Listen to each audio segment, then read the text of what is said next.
Video کو like کر کے آگے شیئر ضرور کر دینا۔ بحیثیت مسلمان یہ ہمارا اور آپ کا بنیادی عقیدہ ہے کہ یہ جو دنیا ہے اس دنیا کے بعد ایک اور دنیا ہے۔ ہم صرف اس دنیا میں رہنے کے لیے نہیں آئے ہیں بلکہ جسے آخرت کہتے ہیں وہ ہمیشہ باقی رہنے والی ہے۔ یہ دنیا 10,000 سال 20,000 سال 50,000 سال کتنی ہی دیر تک یہ دنیا رہے، لیکن ایک دن یہ دنیا ختم ہو جائے گی۔ اور دنیا تو ہزاروں سالوں میں ختم ہوگی، لیکن ہماری اور آپ کی زندگی صرف 60-70 سال میں ختم ہو جائے گی۔ اس لیے دنیا کے اندر انسان جس مصیبت میں گرفتار ہوتا ہے وہ مصیبت ہمیشہ نہیں ہے، اور آخرت کی جو مصیبت ہے وہ مصیبت بڑی دردناک ہے، بڑی خوفناک ہے، اور اس مصیبت سے اللہ اکبر چھڑانے والا کوئی نہیں ہے۔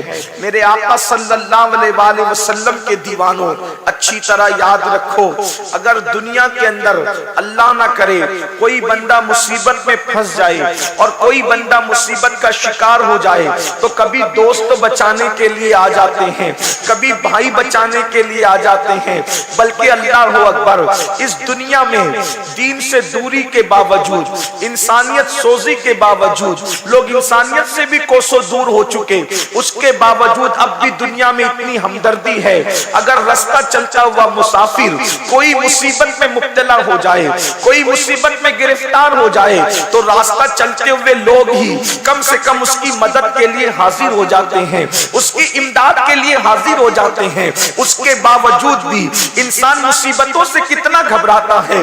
کوئی نہیں چاہتا کہ مجھ پر مصیبت آئے، کوئی نہیں چاہتا کہ مجھ پر بلائیں آئے، کوئی نہیں چاہتا کہ میں پریشان ہو جاؤں، اور اللہ سے دعا کرتا ہوں اللہ اکبر دور نزدیک سے آنے والوں، اللہ ذکر رسول کی محفل کے صدقے ہمیں اور آپ کو ہر مصیبت سے بچا لے، ہر تکلیف سے بچا لے، ہر بلا سے بچا لے۔ لیکن اللہ اکبر اب ذرا توجہ فرمائیں، جب دنیا کی مصیبتوں میں کبھی دوست مدد کرتا ہے، کبھی ماں مدد کرتی ہے، کبھی باپ مدد کرتا ہے، کبھی بھائی مدد کرتا ہے، کبھی بیٹے مدد کرتے ہیں، کبھی بیوی مدد کرتی ہے، کوئی نہ کوئی مدد کے لیے آ جاتا ہے، تو بھی دنیا کی مصیبتیں کتنی تکلیف دہ ہیں۔ مثال کے طور پر اللہ نہ کرے اگر کسی کی کمر میں درد شروع ہو جائے تو کیا وہ بیٹھ سکتا ہے؟ نہیں بیٹھ سکتا۔ سر میں درد ہونے لگے تو انسان تڑپنے لگتا ہے۔ اللہ نہ کرے بچھو کاٹ لے تو انسان تڑپنے لگتا ہے۔ اللہ نہ کرے سانپ ڈس لے تو انسان بلبلانے لگتا ہے۔ یہ دنیا کی مصیبتیں ہیں، لیکن اس کا جو ہے وہ علاج بھی ہے۔ انجیکشن لگا دو درد چلا جائے گا، دوا دے دو تکلیف دور ہو جائے گی۔ لیکن اب آئیے میرے آقا صلی اللہ علیہ وآلہ وسلم کے دیوانوں، آخرت کی مصیبت کیا ہے؟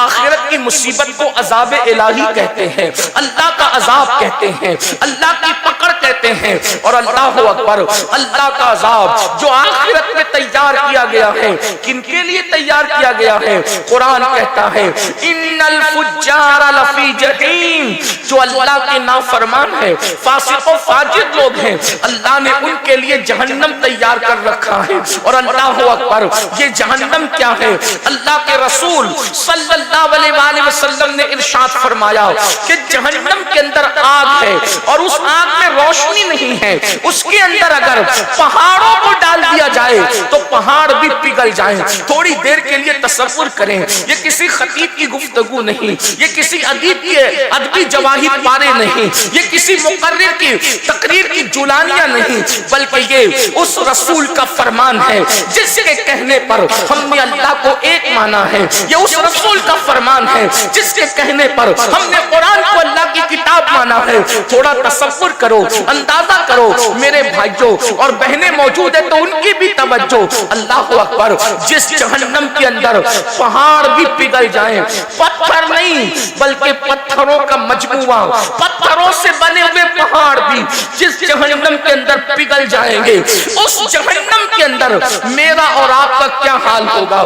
اللہ رب العزت سے دنیا کی مصیبتوں سے چھٹکارے کے لیے دعا مانگنے والوں، دنیا کی مصیبتوں سے ڈرنے والوں، ذرا تصور تو کرو، ذرا گمان تو کرو، جس میں پہاڑ پگھل جائیں گے، انسان کی پوزیشن کیا ہوگی، انسان کی ہڈی اور چمڑی کا حال کیا ہوگا۔ اب آئیے ذرا ٹھنڈے دل کے ساتھ، اللہ اکبر، ایک حدیث پاک جو کئی احادیث کا مجموعہ ہے اس کو ذرا توجہ سے سن لیں اور میری گفتگو مکمل ہوگی۔ اللہ اکبر، میرے اور آپ کی آقا مصطفیٰ جان رحمت صلی اللہ علیہ وآلہ وسلم جب معراج پر تشریف لے گئے، حضور علیہ السلام نے جب سفر معراج کیا، ہم معراج کا جشن مناتے ہیں، آپ نے بھی معراج النبی کے جلسوں میں شرکت کی ہوگی۔ وہ معراج کا سفر جس پہ براق پر بیٹھ کر آقا بیت المقدس تک گئے، پھر آسمانوں تک گئے، اس کے بعد وہ سدرہ پر گئے، اس کے بعد عرش پر گئے، اس کے بعد لامکہ پر گئے اور اللہ کا دیدار کیا۔ اللہ اکبر، ہمارے آقا علیہ السلام نے ماتھے کی آنکھوں سے اللہ کا دیدار کیا اور ارشاد فرمایا انی رأیت ربی، میں نے اپنے رب کو دیکھا۔ اللہ اکبر، خدا کو دیکھنے کے بعد اللہ پاک نے محبوب کو جنت کی سیر کرائی اور جنت کی سیر کے بعد اللہ رب العزت نے جہنم کا مشاہدہ کرایا۔ مشاہدے کا مطلب علماء فرماتے ہیں محبوب کو جنت میں بٹھا کر جہنم دکھائی گئی۔ حبیب یہ جہنم دیکھیے، اب اللہ کے رسول علیہ السلام نے جو جہنم کا ماحول دیکھا اس کو بیان فرمایا، اس کو ذرا سن لے۔ یہ معراج النبی کے بیان کا ایک حصہ ہے اور اللہ پھر سوچو کہ ہم کہاں ہوں گے، ہماری کیفیت کیا ہوگی۔ اللہ کا عذاب کیا ہے؟ قرآن کہتا ہے ان بطش ربک لشدید، تیرے رب کی پکڑ بڑی سخت ہے۔ اللہ کی پکڑ سے ڈرو، اللہ کی پکڑ سے ڈرو، اس لیے کہ جب وہ پکڑ کرے گا، جب وہ عذاب دے گا تو بھائی لے گا، باپ کو پتہ بھی نہیں چلے گا، ماں کو پتہ بھی نہیں چلے گا۔ میرے امام کہتے ہیں ان کے سوا رضا کوئی حامی نہیں جہاں، ان کے سوا رضا کوئی حامی نہیں جہاں، گزرا کرے پسر پہ پدر کو بابر ہو، جب بیٹے پہ گزرے گی تو باپ کو پتہ بھی نہیں چلے گا، کسی کو پتہ نہیں چلے گا۔ اور یاد رکھنا اگر کوئی سوچے کہ پتہ بھی چل جائے تو کوئی کر کیا سکے گا۔ اللہ اکبر، وہاں تو کسی کو اجازت ہی نہیں ہوگی، وہاں تو کسی کو اللہ اکبر اللہ اکبر، وہاں تو کسی کی طاقت بھی نہیں ہوگی۔ میرے امام مزید فرماتے ہیں، کہتے ہیں کہ شفاعت کرے حشر میں جو ہماری، سوا تیرے کس کو یہ قدرت ملی ہے؟ ارے سب کو اپنی اپنی پڑی ہوگی۔ اللہ اکبر، اب آئیے معراج النبی میں، معراج کی شب میں اللہ کا دیدار بھی کیا، جنت کی سیر بھی کی اور جہنم کا جو مشاہدہ کیا اس کو سنیں۔ میرے اور آپ کی آقا و مولا خاتم النبیین قائد المرسلین سید العالمین فرماتے ہیں کہ جب میں نے، اے میرے صحابہ، آقا صحابہ کو بیان کر رہے ہیں، اے میرے صحابہ، جب میں نے جہنم کا مشاہدہ کیا، آقا ارشاد فرماتے ہیں تو میں نے دیکھا ایک بندہ لیٹا ہوا ہے، جہنم کے اندر لیٹا ہوا ہے۔ ہائے ہائے، اللہ کے رسول بیان کر رہے ہیں جہنم کے اندر لیٹا ہوا ایک بندہ اور ایک بہت بڑا پتھر اس کے سر پہ مارا جا رہا ہے۔ اللہ اکبر، میں آپ کے اور اپنے چہرے کو دیکھتا ہوں تو مجھے بھی اپنے آپ اور آپ پر بھی ترس آتا ہے کہ اللہ اکبر کتنے کمزور ہیں ہم لوگ اور خدا کا عذاب کتنا طاقتور ہے، کیسا وہ خوفناک ماحول ہوگا۔ اللہ کے سچے نبی فرما رہے ہیں اور یہ بات سننا اور دھیان سے سننا، بہت غور سے سننا، بہت دیر تک آپ کو امتحان میں نہیں رکھیں گے، مختصر میں، لیکن یہ کسی کے دل کی آواز ہے، یہ کسی کے دل کی صدا ہے۔ اے میری قوم کے جوانوں، سوچو تو صحیح، اللہ اکبر، جہنم کی آگ پر کوئی لیٹا ہو اور اس کے سر پہ بڑا پتھر مارا جا رہا ہو، اللہ کے رسول بیان کر رہے ہیں، اللہ کے سچے نبی بیان کر رہے ہیں، اللہ اکبر، یہ اتنے سچے ہیں، سچے تو دنیا میں بہت آئے لیکن میرے نبی اتنے سچے ہیں جن کی سچائی کی گواہی ان کے دشمن بھی دیتے ہیں، دشمن بھی جسے صادق الوعد الامین کہتے ہیں، جس کی سچائی کی گواہی اللہ تبارک و تعالیٰ دیتا ہے۔ اللہ اکبر، ذرا غور تو کریں، یقیناً آپ کو معلوم نہیں ہے اس لیے آپ کہیں اور جا رہے ہیں، یہ جلسے اسی لیے تو ہے، ہمارے نقیب صاحب نے اسی لیے فرمایا یہ جلسے اسی لیے تو ہے تاکہ آپ کی معلومات میں اضافہ ہو، آپ آپ کو بتایا جائے, آگاہ کیا جائے کیا ہو رہا ہے. اللہ اکبر.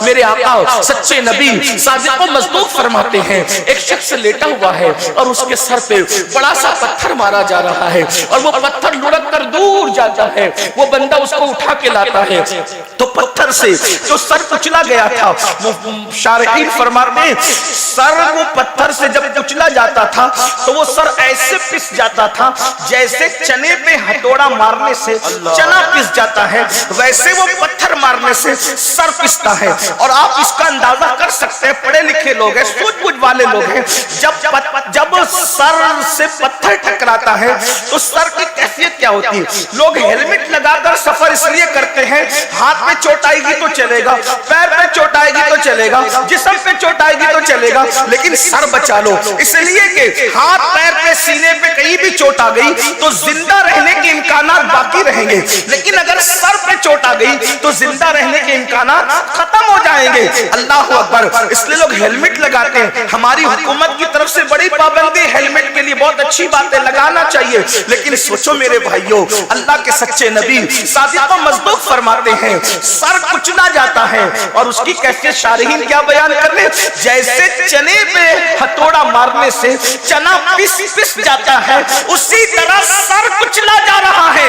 اور سر کچلنے کے بعد وہاں موت نہیں آنی ہے کسی کو, وہاں نہ جینے دیا جائے گا نہ مرنے دیا جائے گا. اللہ اکبر. کیا دردناک صورتحال ہے.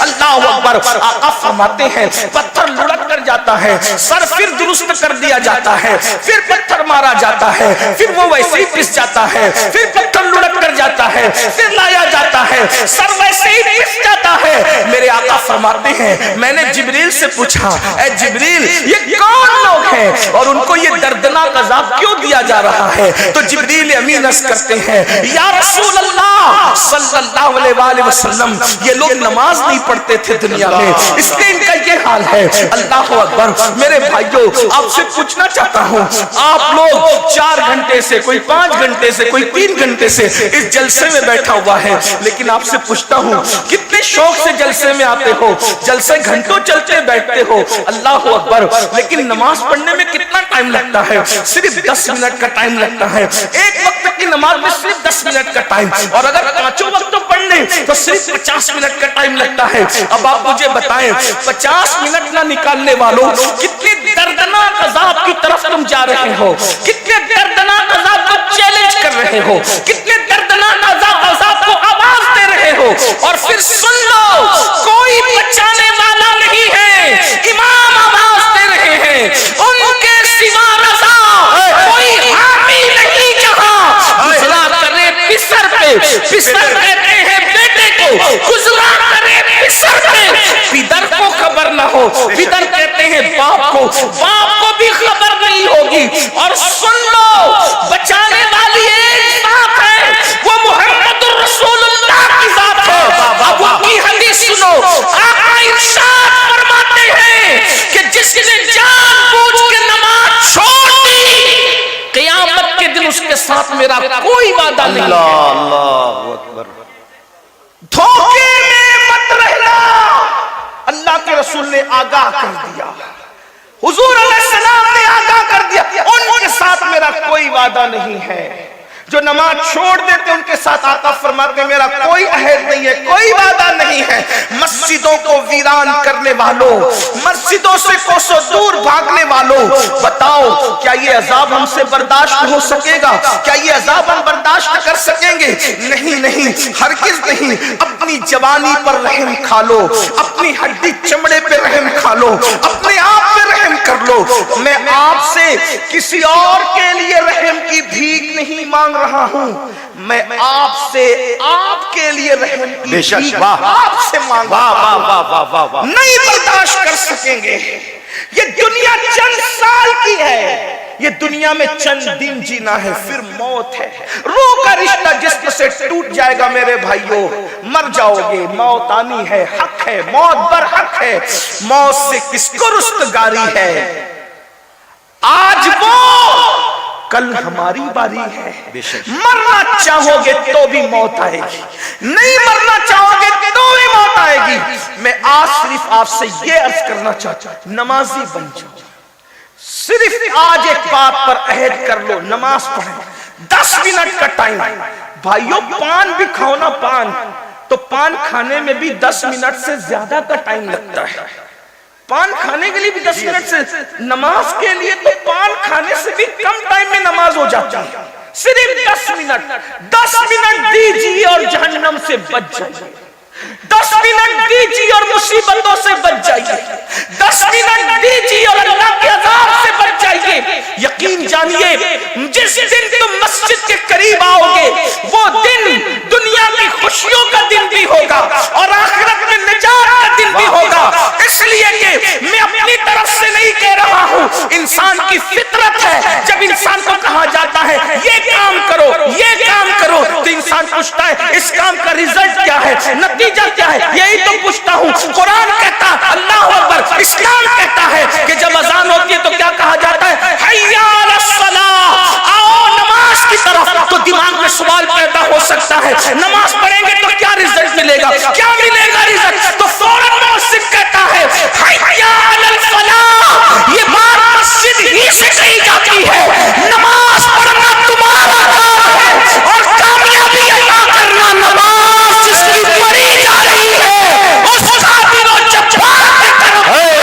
جب تک مسلمان مسجد میں آ کر کے نماز پڑھتا رہے گا اس کو فلاح ملتی رہے گی، کامیابی ملتی رہے گی۔ مسلمانوں تم نے جنگوں میں بھی نماز نہیں چھوڑا، تم نے فاقے میں بھی نماز نہیں چھوڑا، تم نے مصیبتوں میں بھی نماز نہیں چھوڑا، تم نے دریاؤں کے سفر میں بھی نماز نہیں چھوڑا۔ تمہاری کیفیت یہ تھی، دی اذانیں کبھی یورپ کے کلیساؤں میں اور افریقہ کے تبتیوں میں صحراؤں میں دشت کو دشت ہے، دریا بھی نہ چھوڑے ہم نے، بحر سلمان میں دوڑا دیے گھوڑے۔ نعرہ تکبیر، نعرہ رسالت، پیغام اسلام۔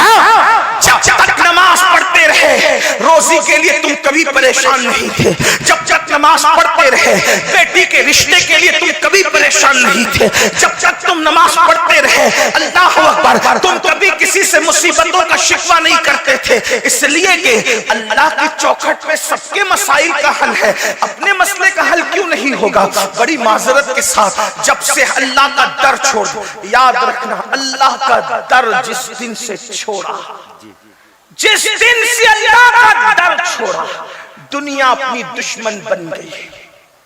ایک بات یاد رکھنا، یہ دشمن وہ دشمن وہ دشمن اپنی جگہ ہے، انسان جب نماز چھوڑ دیتا ہے تو اللہ خود انسان کو اپنا دشمن بنا لیتا ہے۔ اللہ آپ اتنا یاد رکھیں، اس کا مطلب اگر دنیا میں توجہ کریں، اگر دنیا میں فرعون کی حکومت نہ بھی ہو، سلیمان علیہ السلام کی حکومت ہو اور تم نماز چھوڑو تو تمہارے ساتھ یہی کیا جائے گا جس کے تم حقدار۔ اللہ اتنا یاد، یہ جملہ بہت قیمتی، گھر جا کر اس جملے پہ سوچنا، اگر حکومت فرعون کی نہ ہو، فرعون کو حکومت میں نہ لایا جائے، سلیمان علیہ السلام کی حکومت ہو تو بھی تمہارے ساتھ ہونا وہی جس کے تم مستحق ہو۔ کیوں؟ اس لیے کہ جو نماز چھوڑ دے، اگر اسلامی حکومت ہو تو کیا کیا جائے گا؟ پوچھو، نماز چھوڑنے والے کی اسلامی حکومت میں کیا پوزیشن ہے؟ وہ علماء سے پوچھو نا، کیا اس کی پوزیشن ہے؟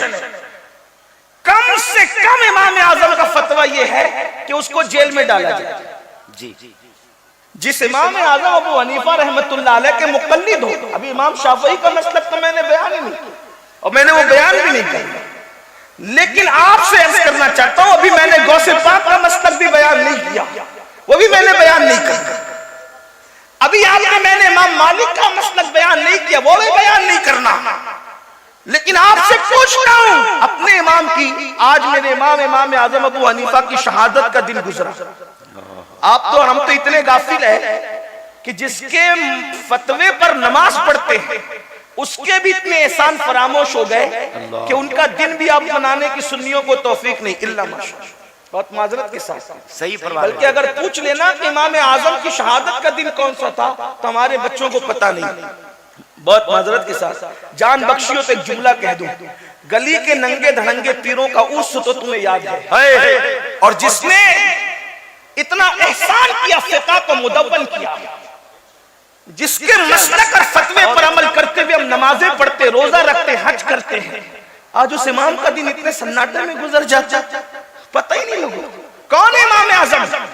100 مرتبہ خدا کو خواب میں دیکھنے والی ہستی، جس نے 100 بار اللہ کا دیدار کیا ہے خواب میں. سبحان اللہ.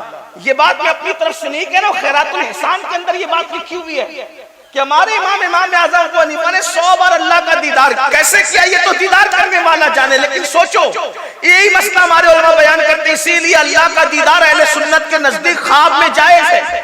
اللہ کو کوئی دنیا میں ماتے کی آنکھ سے نہیں دیکھ سکتا، لیکن خواب میں خدا کا دیدار ممکن ہے. یہ ہمارے علماء مسئلہ بیان کرتے ہیں. بارے شریعت بھی آپ اٹھا کر کے دیکھ لیں، سبع سنابل شریف بھی آپ اٹھا کر کے دیکھ لیں، اسی طرح خیرات الاحسان اٹھا کر کے آپ دیکھ لیں، آپ کو پتہ چلے گا. سوچو تو کتنا بڑا ولی، کتنا بڑا ولی، کتنا بڑا ولی، ارے کتنا بڑا ولی. داتا علی حجویری کا امام، داتا علی حجویری کا امام امام اعظم ہے، غریب نواز کا امام امام اعظم ہے، صابر کلیت کا امام امام اعظم ہے، محبوب الہی کا امام امام اعظم ہے، اللہ اکبر قطب الدین بختیار کاکی کا امام امام اعظم ہے، اور ہم سنیوں کے امام اعلیٰ حضرت کا امام بھی امام اعظم ہے. زندہ باد زندہ باد. بڑے بھول گئے اتنے. بات یہی ہے کہ ہم نے کس احسان کرنے والے کا احسان رکھا ہے جو ان کا رکھا ہے. بہت معافی کے ساتھ 2 شعبان المعظم کو آپ کو منانا چاہیے. امام اعظم ابو حنیفہ رحمت اللہ تعالی علیہ کا دن منانا چاہیے. یہ وہ امام ہے کہ جن کے مزار پر امام شافعی جایا کرتے تھے، اور امام شافعی کہتے ہیں جب مسئلہ حل نہیں ہوتا تو میں امام اعظم کے مزار پہ جا کر کے ان کے مسلک اور فتوے کے مطابق نماز پڑھتا ہوں، اور ان کی روح سے استمداد طلب کرتا ہوں، مدد طلب کرتا ہوں، ان کے وسیلے سے دعا کرتا ہوں. اللہ رب العزت امام اعظم کے صدقے میں میرا وہ مسئلہ مجھ پہ حل. سبحان اللہ سبحان اللہ. جس کے مزار پر امام اعظم کے امام شافعی جیسے لوگ جائیں. میرے بھائیوں کون ہے امام؟ بہرحال امام اعظم کی بات چل گئی. عرض کیا کر رہا تھا، کم سے کم امام اعظم کا فتویٰ بے نمازی کے لیے کیا ہے، اس کو قید میں رکھا، جیل میں ڈالا جائے گا. جیل میں ڈالا جائے گا کس کو؟ بے نمازی کو. اس کا مطلب یہ ہے کہ اگر حکومت کسی مسلم تاجدار کی بھی ہو اور اسلامی نقطۂ نظر سے تم نماز نہیں پڑھو گے تو جیل میں پہلے تمہیں ڈالا جائے گا. آج جیل سے ڈرتے ہو، کیوں جیل میں ڈالے جا رہے؟ مسلمانوں کی حکومت میں بھی جیل میں ڈالے جاؤ گے کیوں نماز نہیں پڑھتے. اور یہ تو دنیاوی بات ہے. اور اللہ کا جو عذاب ہے حدیث پاک میں آتا ہے، بے نمازی جب رستہ چلتا ہے تو کیڑے مکوڑے اس پہ لعنت کرتے ہیں. اللہ اکبر. اور اللہ سے عرضی کرتے ہیں، مولا ہمیں اتنی طاقت دے دے کہ ہم اس کو مار ڈالیں. یعنی بے نمازی کا وجود کیڑے مکوڑوں کو بھی گوارا نہیں ہے. بتاؤ، اللہ کی مرضی کے بغیر پتہ نہیں ہلتا. فاسقوں کو ختم کرنے کے لیے قدرت منکرین اسلام کا لشکر بھیجتی ہے، مشرکین اور ملحدین کا لشکر بھیجتی ہے. یہ تاریخ ہے. اگر آج آپ دین کی طرف نہیں آؤ گے تو اس سے بدترین حالات دیکھنے کو ملیں گے. بطور بددعا نہیں بلکہ حدیث کی روشنی میں تمہیں آگاہ کیا جا رہا ہے.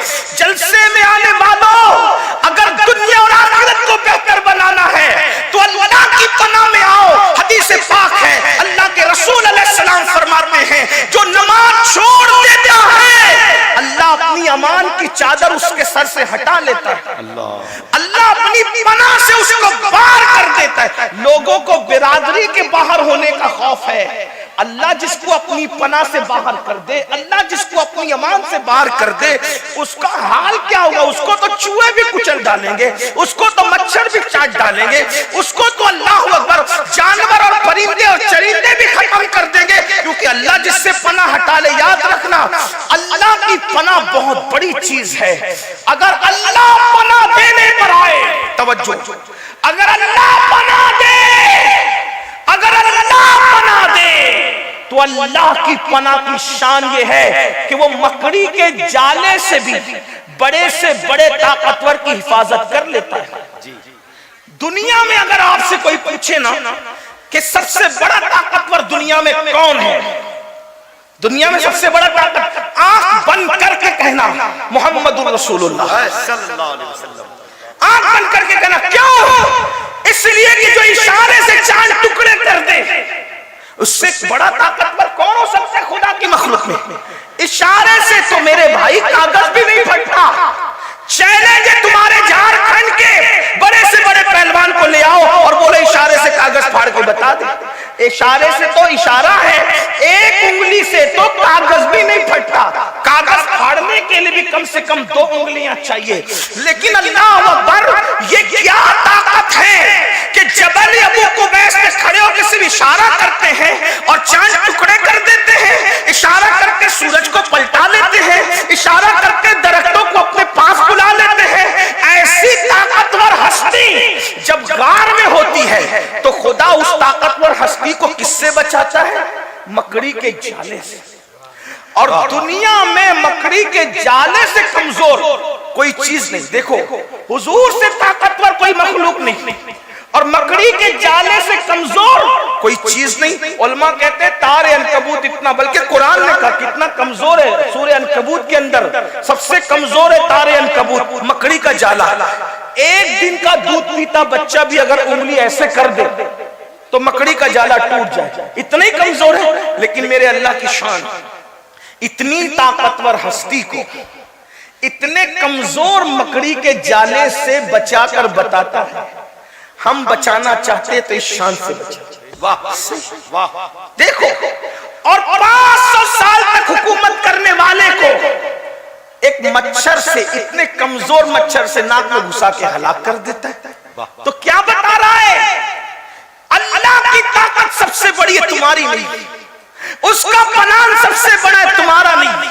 اس کا منصوبہ سب سے بڑا ہے, تمہارا نہیں. اگر بچنا ہے مصیبتوں سے اللہ کی پناہ میں, وہ بچانا چاہے گا تو مکڑی کے جالے سے بھی بچائے گا, اور اگر ہلاک کرنا چاہے گا تو پھر کسی ترم خان کی ضرورت نہیں پڑے گی, ہلاکو چنگیز خان کی ضرورت نہیں پڑے گی, اللہ فلاں کی ضرورت نہیں پڑے گی. جب وہ تمہیں ذلت سے مارنا چاہے تو صرف وہ مچھر سے بھی تمہیں مار ڈالے, مچھر سے بھی تمہیں. تو اس کی پناہ کی طرف آؤ. اور اس کی پناہ کب ملے گی؟ کچھ بھی کر لو, نعرے لگا لو, بڑی بڑی باتیں کر لو, کانفرنس کر لو, یہ کر لو, وہ کر لو, اسکولیں بنا لو, مدرسے بنا لو, کالجز بنا لو, یہ کر لو, ایسا کر لو, سب کچھ کر لو. جب تک اس کی بارگاہ میں جھکو گے نہیں, سجدہ کرو گے نہیں, نماز پڑھو گے نہیں, اس وقت تک کہ اللہ کی پناہ ملنے والی نہیں. کیونکہ اللہ کے رسول سے فرما دیا گیا, جو نماز چھوڑ دے وہ اللہ کی پناہ سے باہر ہو جاتا ہے. پھر ذلت اس کا مقدر, رسوائی اس کا مقدر, ذلیل ہونا اس کا مقدر, مفلس ہونا اس کا مقدر, ستایا جانا اس کا مقدر, پریشان حال ہونا اس کا مقدر. دنیا نے وہ دن بھی دیکھا جب مسلمانوں کو اللہ نے دولت دی, حکومت دی, تخت دیا, تاج دیا, مسلمان نماز چھوڑ کر باغی ہو گئے, نماز چھوڑ کر باغی ہو گئے, بغاوت کی طرف گئے. تو اللہ نے ہلاکو اور چنگیز خان کا بڑا لشکر مسلط کیا. تو کچھ ولی لوگ بیچ میں آ گئے, اللہ کے ولی لوگ, کہ ہم مقابلہ کریں گے کس سے؟ ہلاکو چنگیز خان سے. جیسے وہ مقابلے میں آئے وہ ولی ہٹ گئے, نہیں کیا مقابلہ. لوگوں نے پوچھا اللہ والوں روحانیت کیا ہوگی, کیوں مقابلہ نہیں کرتے؟ کہا رجال الغیب کی روحیں تو ان کے سر پر ہے, اور وہ روحیں کہہ رہی جس کو ہم سنتے ہوئے سن رہے ہیں, وہ روحیں کہتے ہیں ان کافروں سے, اے کافروں ان فاسقوں کو ختم کر دو. اے کافروں, ہلاکو چنگیز خان کی فوج کے سر پہ کس کی روحیں ہیں؟ ولیوں کی روحیں. اور کیا کہہ رہی ہے؟ اے کافروں ان فاسقوں کو, بدکاروں کو ختم کر دو. مسلمان زانی ہوا, گانے سننے والا ہوا, شرابی ہوا, مسجدوں کو ویران کرنے والا ہوا, علماء کا گستاخ ہوا, اللہ کے دین کا باغی ہوا. اللہ نے اتنا بڑا لشکر بھیجا. اس لشکر نے کیا کیا پتہ ہے؟ مسلمانوں کی سر کی کھوپڑیوں پر مینار تعمیر کی. یعنی جب اللہ سے بغاوت کرو گے تو اللہ کے فیصلے کیا ہوں گے یہ وہی جانتا. جب خدا کے ساتھ سرکشی کرو گے پھر اس کے فیصلے کیا ہوں گے. اور وہ بے نیاز ہے, کوئی مر رہا ہے, کوئی کٹ رہا ہے, کوئی تباہ ہو رہا ہے, اس کی ربوبیت کی شان پر کوئی فرق نہیں پڑتا.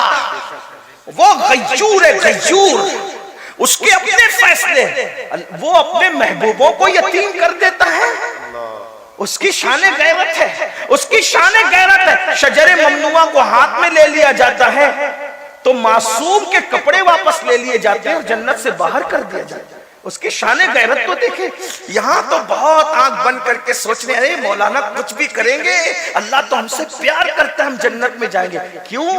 جسے خلیفہ بنایا تھا اس سے پیار نہیں تھا، فرشتوں کا مسجود بنایا تھا اس سے پیار نہیں تھا، جس کو دست قدرت سے پیدا کیا تھا اس سے پیار نہیں تھا، فرشتوں سے سجدہ بھی کروا کر پیار کا اظہار کیا جاتا ہے، اور لغزش پیغمبرانہ پر کپڑے واپس نہیں دیتے۔ اس بات پر کوئی غور کرنے والا ہے اس مجمع میں؟ معصوم سے خطا جس کے قریب سے ہو کر بھی نہیں گزر سکتی، لغزش پیغمبرانہ کی بنیاد پر۔ لغزش پیغمبرانہ کیا چیز ہے؟ معصوم سے کپڑے واپس لے لیے جاتے ہیں، کہتے ہیں آپ جہاں زمین پہ جائیں، اور پھر غیرت کا حال یہ ہے کہ وہ معصوم جسے فرشتوں نے سجدہ کیا تھا، جس کے سر پر تاج خلافت رکھ کر اپنے دست قدرت سے جسے جنت میں بنایا تھا، 200 سال تک وہ معصوم پکارتا ہے، دعا کرتا ہے، اس پہ کوئی جواب بھی نہیں دیا جاتا۔ غور تو کریں، ہم پاپی اپنی راتوں کا جائزہ لیں، ہم مجرم اپنے دنوں کا جائزہ لیں۔ سوچو ہم سے بڑا جھوٹا کون ہوگا دنیا میں؟ ہم تو جھوٹ بولنے کو گناہ بھی تصور نہیں کرتے، عورتوں پہ پاپ کی نظریں ڈالنے کو گناہ بھی تصور نہیں کرتے، ہاں حرام لقمہ کھانے کو گناہ بھی تصور نہیں کرتے۔ کتنے جرائم کر کے جنت کے دولہا بن کے بیٹھے کہ مولانا اتنا مایوس مت کرو ہمیں، ارے ہم جنت میں نہیں جائیں گے تو کون جنت میں جائیں گے؟ میں کہتا ہوں معصوم کو لغزش پیغمبرانہ پر کپڑے واپس لے کے اگر جنت سے باہر نکالا جا رہا ہے، کوئی نفرت نہیں ہے، کوئی عداوت نہیں ہے، ہماری عبرت کے لیے یہ صرف ہماری کہ ہم سجدہ بھی کرواتے ہیں، اور اگر غیرت پر آ جائیں، غیرت کا اظہار کریں تو پھر جنت کے باہر کر کے 200 سال تک کے دعا کا جواب بھی نہیں دیتے، آنسو بہائے جاتے ہیں دعا کا جواب۔ سوچو مسلمانوں ہم کیا ہیں؟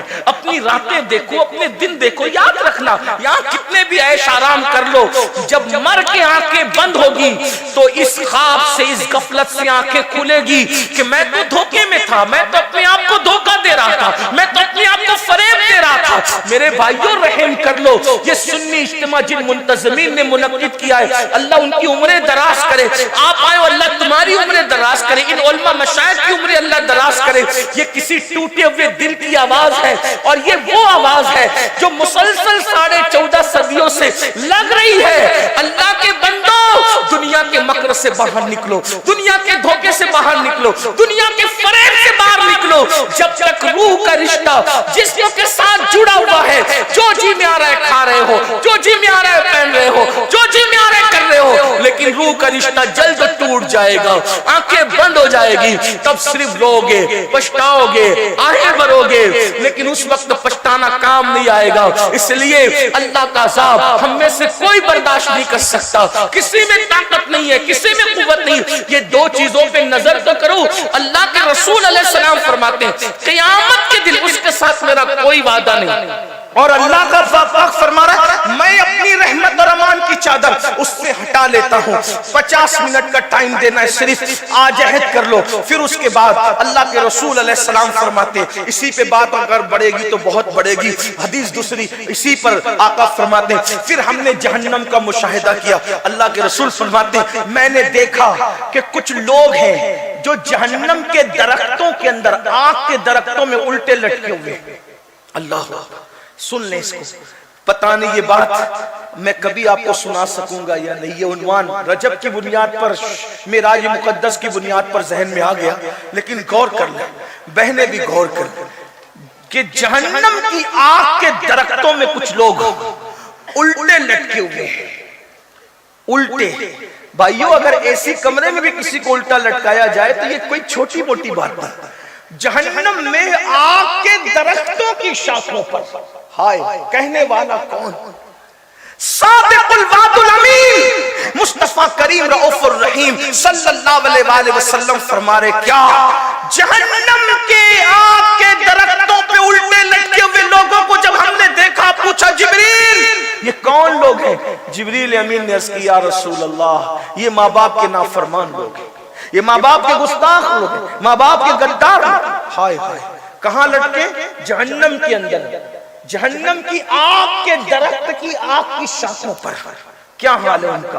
آج کل دیکھو کتنے لوگ ماں باپ کی فرما برداری کرتے ہیں. نوجوان لڑکے تو ماں باپ کو کیا کہتے ہیں؟ بڈھا بڈھی ڈوکرا ڈوکری کیا کیا. ماں باپ کو ماں باپ بھی نہیں کہتے. اور اگر ماں باپ بیچارے بھولی بالی صورت کے ہوں تو اپنے دوستوں کو ان کا تعارف بھی نہیں کراتے. میں نے میرے ایک دوست کو سنا، جب اسکول پڑھنے کا دور تھا، طالب علم تو ابھی بھی ہوں، اسکول پڑھتے تھے، تو اتفاق ایسا ہوا کہ چند دوست اس کے برتھ ڈے کے موقع پر اس کے گھر گئے. ایک بڈھا بیٹھا ہوا تھا، بڑے میاں، ایک دم میلے کچیلے سے کپڑے پہن کر. دوست بھی اچھے کپڑے میں تھے، وہ جناب بھی اچھے کپڑے میں تھے. پوچھا ہم لوگوں نے کہ یہ کون ہے؟ تو وہ یہ ہمارے گھر میں کام کرنے والا ہے. جیسی کا کام کرنے والا ہے، بڑے میاں کا چہرہ اچانک بدلا، آنکھ میں آنسو آئے، وہ گھر کے اندر داخل ہو گئے.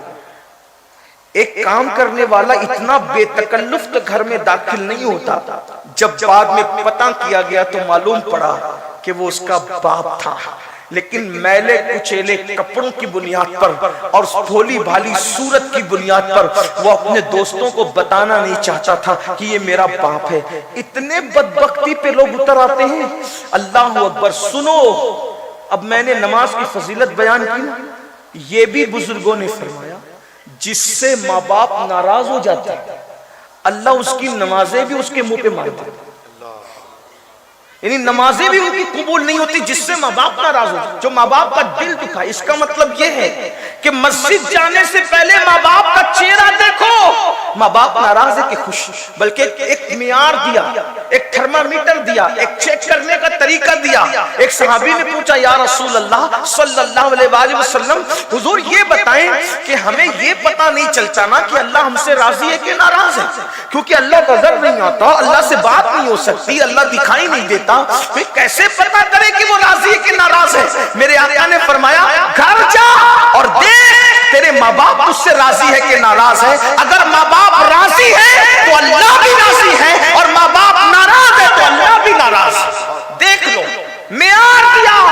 اور آج کل کے نوجوان بچے خاص طور پہ پسند کی شادی کے معاملے کو لے کر، اور بیٹیاں خاص طور پہ ماں باپ کا بہت دل دکھا رہے، ماں باپ کو بہت تکلیف پہنچ. میں سمجھتا ہوں کہ 60% لڑکے اور لڑکیوں کا مسئلہ ہے کہ وہ پسند کی شادی کے معاملے میں ماں باپ کا دل دکھاتے، ناراض کرتے. میں نے ایک ویڈیو دیکھی، کلپ، ایک بیٹی پولیس اسٹیشن میں بیٹھی ہے، باپ اس کے ہاتھ جوڑ کے کہہ رہا ہے میری بیٹی میں گھر چل جائے. اپنے گھر چل کے بات کریں گے تو اس کو بھوت سوار ہے. کسی منکر اسلام کے ساتھ، کسی مشرک کے ساتھ شادی، وہ آنے کو تیار. بہت ساری بیٹیاں تو پولیس اسٹیشن میں یہ کہہ دیتی ہے کہ ہم ان کو پہچانتے نہیں کہ ہمارے ماں باپ. میں حفظ ما تقدم کے تحت، یعنی جیسے بیماری سے پہلے ویکسین لگتی ہے، اسی ویکسین کے تحت یہ بات اپنے جوانوں کو اور اپنی بیٹیوں کو بتانا چاہتا ہوں.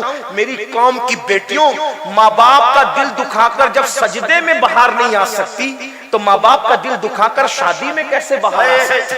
ماں باپ کا دل دکھا کے جب حج نہیں ہو سکتا قبول اللہ کی بارگاہ میں تو شادی میں خوشیاں کیسے ملتی ہے؟ زندگی میں جب بھی تم اپنے ماں باپ کا دل دکھاؤ گے تو دنیا میں اللہ تم سے خوشی چھین لے گا، کبھی تمہیں خوشی نہیں دے گا. ماں باپ کا دل دکھانے والے در در کے بھکاری بنتے ہیں، ان کا بڑھاپا بڑا دردناک آتا ہے. ماں باپ کا دل دکھانے والا کبھی کسی سے راحت نہیں پاتا، کبھی کسی سے سکون نہیں پاتا. یاد رکھنا، سب لٹانا پڑے لٹا دو، مگر کبھی ماں باپ کا دل مت دکھانا. اس لیے کہ جو ماں باپ کا دل دکھاتا ہے اللہ اس کو دنیا ہی میں ذلیل کر کے ذلت کی موت عطا کرتا ہے. اور یہ بھی سن لو، جو ماں باپ کا دل دکھاتا ہے مرتے وقت اس کی زبان پہ کبھی کلمہ طیبہ جاری نہیں ہوتا. ہم تو دیکھ رہے ہیں نا اس دنیا میں روزانہ الگ شہر جاتے ہیں، ہزاروں لوگوں سے ملاقات ہوتی ہے، مگر اللہ اکبر بڑی معذرت کے ساتھ دنیا دار تو دنیا دار، کچھ لوگ دین دار کہلا کر بھی آج ماں باپ کی وہ عزت نہیں کر پا رہے ہیں جیسی عزت کرنے کا ان کا حق تھا. کچھ لوگ کیا سمجھتے ہیں روٹی کپڑا مکان ماں باپ کو دے دو، بہت بڑا تیر مار لیا. یاد رکھنا، صرف روٹی کپڑا مکان دینے پر ماں باپ کا حق ادا نہیں ہوتا. اللہ اکبر. یاد رکھنا، ماں باپ کو جب تک اپنا آقا نہ مانو دل سے اور خود کو ان کا غلام نہ مانو اس وقت تک بات نہیں بنتی. امام اہل سنت سیدی اعلی حضرت جن کے مسلک کا ہم نعرہ لگاتے ہیں، جن کا نام ہمارے مسلک کی پہچان ہے، حقانیت کی پہچان ہے، وہ امام اہل سنت اعلیٰ حضرت رحمت اللہ علیہ لکھتے ہیں کہ جب اپنے ماں باپ سے بات کرنے کا وقت آئے، ابھی صرف بات کی بات ہو رہی، بات کرنے کا وقت آئے تو ڈائریکٹ مت بات شروع کیا کرو، فرماتے ہیں پہلے ان سے اجازت لیا کرو کہ ہم تم سے بات کر سکتے ہیں۔ کتنی مقدس ہستیاں یہ، بڑی معذرت کے ساتھ بھائیوں، سب کے آگے ہاتھ باندھ کے کھڑے رہنے والوں، کبھی ماں باپ کے آگے بھی ہاتھ باندھ کے کھڑے رہتے ہو؟ وہاں تو سینہ تان کے کھڑے رہتے ہو، وہاں تو آنکھیں بڑی بڑی کرتے ہو، ان کو ڈانٹتے ہو، جو 6,000 اور 10,000 کی نوکری دے اس کی غلامی کرتے ہو، اور جس ماں نے زندگی اور موت سے کھیل کر تمہیں پیدا کیا، جنم دیا، اس ماں کو کنیز سمجھتے ہو، اس ماں کو غلام سمجھتے ہو، اس باپ کو غلام سمجھتے ہو۔ تیار ہو جاؤ ماں باپ کے غداروں، ذلیل ہونے کے لیے تیار ہو جاؤ، کلمے سے موت کے وقت محروم ہونے کے لیے تیار ہو جاؤ، جہنم کے درختوں پر الٹے لٹکنے کے لیے تیار ہو جاؤ۔ کتنی بڑی داڑھی کر لو، کتنے ہی کلمے پڑھ لو، کتنی نمازیں پڑھ لو، کتنی روزے رکھ لو، میرے نبی نے جو کہہ دیا سو کہہ دیا، تمہارے منہ سے جو نکلی وہ بات ہو نہیں۔ اللہ کے رسول فرماتے ہیں ماں باپ کا دل دکھانے والا مرتے وقت اس کی زبان پہ کلمہ نہیں آئے گا، وہ ذلیل ہو کے مرے گا، وہ رسوا ہو کے مرے گا۔ ایک بات اور یاد آ گئی، یہ بھی حدیث پاک میں آیا، مفہوم ہے، جو ماں باپ کا دل دکھائے گا قیامت کے دن وہ سور کی شکل لے کر اٹھے گا، خنزیر کی شکل لے کر اٹھے گا۔ اللہ اکبر۔ بلکہ فقیہ ابو اللہ سمرقندی اپنی کتاب میں لکھتے ہیں، آقا فرماتے ہیں مجھے اتنی تکلیف کسی کے معاملے میں نہیں ہوتی جتنی تکلیف ماں باپ کا دل دکھانے کے معاملے میں ہوتی ہے۔ آقا فرماتے ہیں میں اللہ کی بارگاہ میں عرضی کروں گا، توجہ کریں، یہ فقیر لکھ رہے ہیں سمرقندی، اور یہ فقہ حنفی کے بہت بڑے امام ہیں، کتاب کا نام بھی سن لیں تاکہ لوگوں کو یہ نہ لگے کہ میں کوئی مبالغہ کر رہا ہوں۔ قرۃ العیون نام کی کتاب ہے، اب تو اردو میں بھی شائع ہوئی ہے، اس کو دیکھنا، انٹرنیٹ پہ دیکھنا، توجہ کرنا، توجہ کیجیے۔ آقا فرماتے ہیں میں اللہ کی بارگاہ میں ماں باپ کے گستاخ، نافرمان اور غداروں کے لیے سفارش کروں گا، سجدہ کروں گا عرش کے نیچے۔ اللہ فرمائے گا محبوب آپ ان کے لیے تکلیف مت کیجیے، توجہ کریں۔ اللہ کے رسول کو اللہ کہے گا محبوب آپ ان کے لیے سفارش نہ کریں، آپ تکلیف نہ فرمائیں۔ آقا فرماتے ہیں پھر میں سجدے سے سر اٹھاؤں گا اور میں جنت میں رہوں گا تو میں وہ ماں باپ کے غدار اور نافرمان بھلا دیے جائیں گے، مجھ سے بھلا دیے جائیں گے، کیونکہ اللہ پاک فرماتا ہے کہ ہم آپ کو نہیں بھلائیں گے مگر جو چاہیں گے بھلا دیں گے، جس میں حکمت ہوگی بھلا دیں۔ حضور فرماتے ہیں کہ میرے ذہن سے وہ بھلا دیے جائیں گے، پھر بہت عرصے کے بعد مجھے وہ یاد آئیں گے، پھر میں سجدہ کر کے اللہ سے کہوں گا مولا وہ ماں باپ کی جو نافرمان تھی، نافرمانی کرتے تو انہیں بخش دے۔ اللہ فرمائے گا محبوب تم اس معاملے میں زحمت مت کرو، تکلیف نہ کرو، میں مفہوم پیش کروں۔ دوسری بار بھی حبیب کو روکا جائے گا، محبوب توجہ کریں، غور فرمائیں، مسلمانوں کس راستے جا رہے ہو؟ میرے جوانوں، ممبئی میں کام کرنے جاتے ہو، کلکتہ میں کام کرنے جاتے ہو، دلی میں کام کرنے جاتے ہو، سعودی اور دبئی اور یمن کہاں کا کام کرنے جاتے ہو، ادھر تمہارے ماں باپ انتظار کرتے ہیں کہ میرے بیٹے کا خیریت کا فون تو آئے۔ لوگ خیریت کا فون بھی نہیں کرتے اپنے ماں باپ، جن لڑکیوں سے ناجائز تعلقات قائم کر رکھے 3 گھنٹہ ان کو مناتے رہتے ہیں، اور ماں باپ کو کوئی جھوٹے منہ بھی پوچھنے کو تیار نہیں۔ اور اللہ کے رسول کیا فرماتے ہیں میں دوسری بار سجدہ کروں گا، میرا اللہ فرمائے گا حبیب آپ زحمت نہ فرمائیں، روک دیا جائے گا۔ حالانکہ اس میں عربی الفاظ حضور علیہ السلام نے کچھ اور فرمائے، میں بہت ادب کے بعد دائرے میں اس کا صرف مفہوم پیش کر رہا ہوں۔ پھر آقا فرماتے ہیں تیسری بار میں وہ یاد آئیں گے، پھر میں سجدہ کروں گا، میں اللہ کی بارگاہ میں عرض کروں گا مولا ان کے ماں باپ مجھے بتا دے، یہ جو نافرمان لوگ ہیں ان کے ماں باپ مجھے بتا دے تو میں ان کو منا لوں۔ آقا کو یعنی اپنے ماں باپ سے زیادہ حضور ہم سے پیار کرتے ہیں۔ ماں باپ ناراض ہو کے بیٹھے جنت میں اور نافرمان جہنم میں، اور آقا 3 بار سفارش کر چکے اور اللہ پاک اپنے حبیب کو روک رہا ہے کہ محبوب ابھی آپ یہ سفارش نہ کریں، حتیٰ کہ تیسری مرتبہ جب سفارش کر کے آقا فرمائے عرض کریں گے مولا اس کی ان کے ماں باپ کو بتا دے میں ان سے ملاقات کر کے ان کو منا لوں، تو اللہ پاک ماں باپ سے ملائے گا، اور پھر آقا فرماتے میں ان کے ماں باپ کو لوں گا اور ساتھ میں لے کر کے کہوں گا دیکھو تو صحیح تمہارے بچوں کا حال کیا ہے، ان کو معاف کرو۔ وہ کہیں گے حضور انہوں نے ہمیں بہت ستایا، ہم نہیں معاف کرتے. آقا فرماتے ہیں اللہ ان کو بتا دو یہ جہنم کے اندر ان کو دکھا کہ ان کے بچوں کا کیا حال ہے, تو وہ دیکھیں گے کہ جہنم کے درختوں میں لٹکے ہوئے ان کو بغیر آنکھ کے, بغیر کان کے, بغیر منہ کے فرشتے عذاب دے رہے ہیں اور ان کی چیخیں نکل رہی ہے, وہ آہو بکا کر رہے ہیں, تو وہ ماں باپ بھی رو پڑیں گے. تو آقا فرماتے ہیں میں کہوں گا دیکھو تمہاری اولاد کا کیا حال ہے, تو تب وہ ماں باپ کہیں گے یا رسول اللہ ہم کیا کریں, تو آقا فرماتے ہیں آقا کہ میں کہوں گا ان کو معاف کر دو. ادھر ماں باپ معاف کریں گے, ادھر میں عرض کروں گا مولا ماں باپ نے معاف کر دیا اب کو بھی معاف کر دے, تو اللہ تعالیٰ تب ان کو معاف فرمائے گا اور ان کو جہنم سے نکال کر کے جنت میں داخل کیا جائے. غور